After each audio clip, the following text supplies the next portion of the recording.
Okay, let's talk about breathing. Breathing is one of the most confusing parts of the movement world, which is too bad because it's also a very important part of the movement world.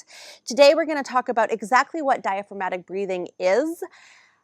We're going to talk about whether you should be even worrying about diaphragmatic breathing. We're going to be talking about how I like to encourage you to explore breathing for long-term health and for habitual everyday activities. And I'm going to help you explore how you currently breathe and maybe open up a few new possibilities for you. Okay? So first of all, diaphragmatic breathing.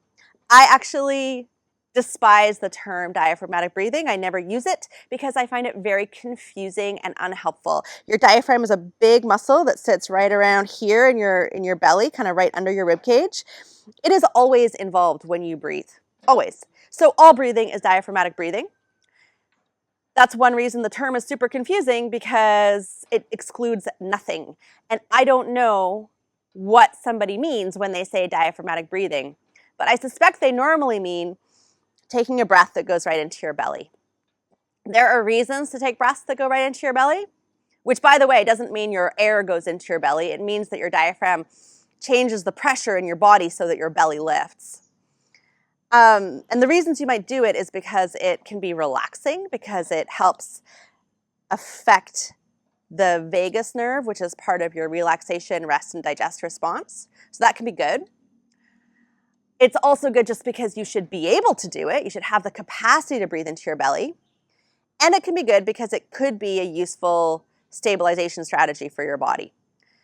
But I don't think it's necessarily how you want to be breathing all the time, because your lungs live in your rib cage. When you expand your lungs, your rib cage should also expand.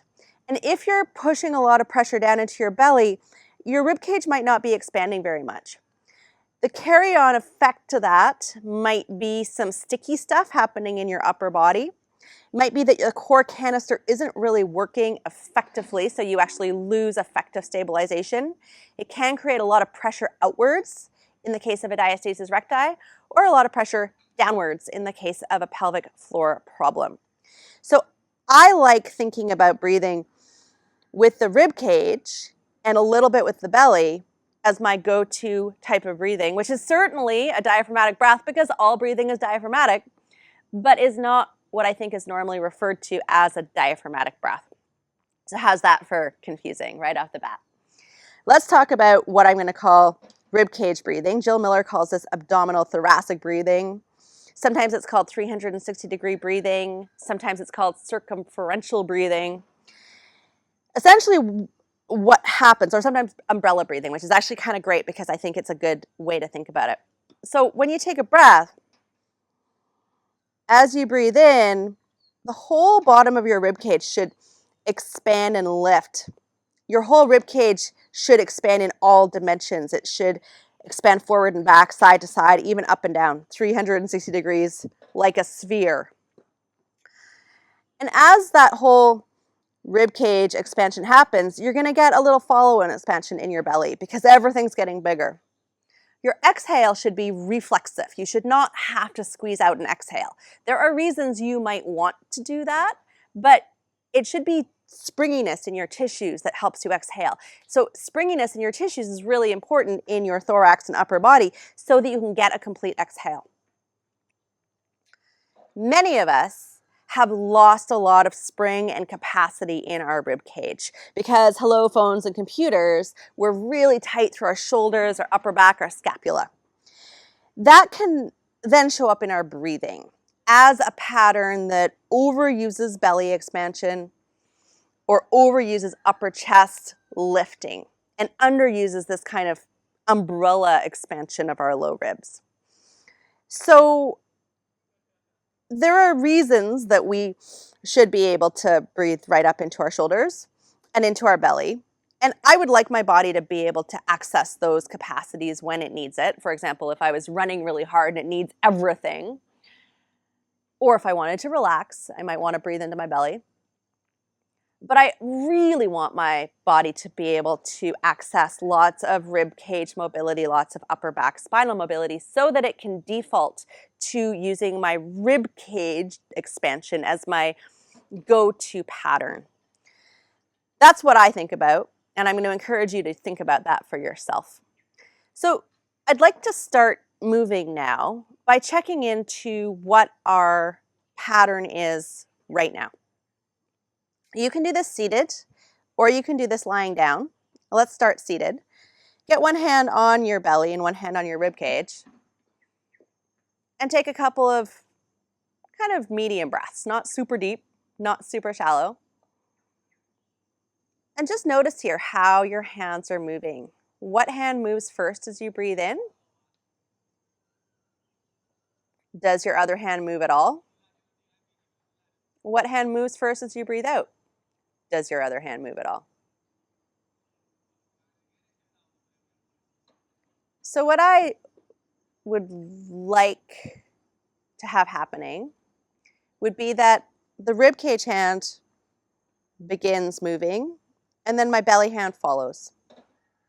So I don't want no movement in my rib cage and a lot in my belly, and I don't want lots of upward lift in my rib cage and no movement in my belly.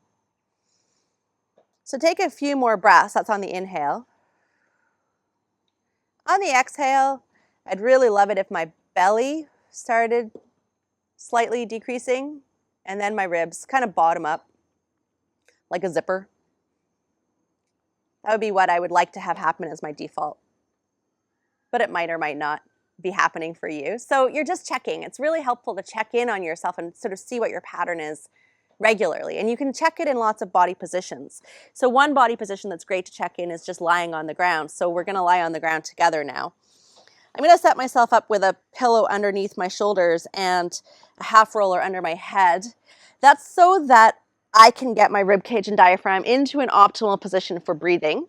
If you're not sure what I mean by that, definitely go check out my Ribcage Magic series, which is linked to below. Same self-assessment exercise. One hand on your rib cage, one hand on your belly. So breathing in, what moves first? What moves when? So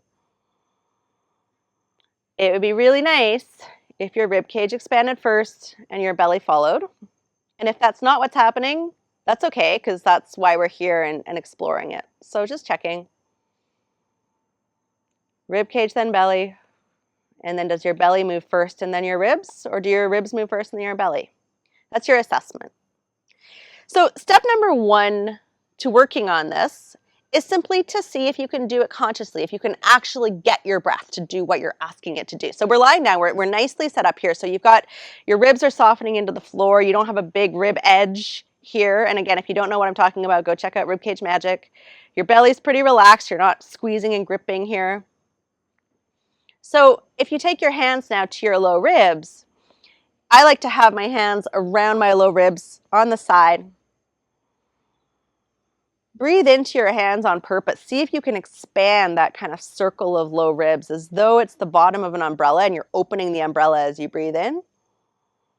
Allow your relaxed belly to follow. And then closing the umbrella gently, kind of from the bottom up.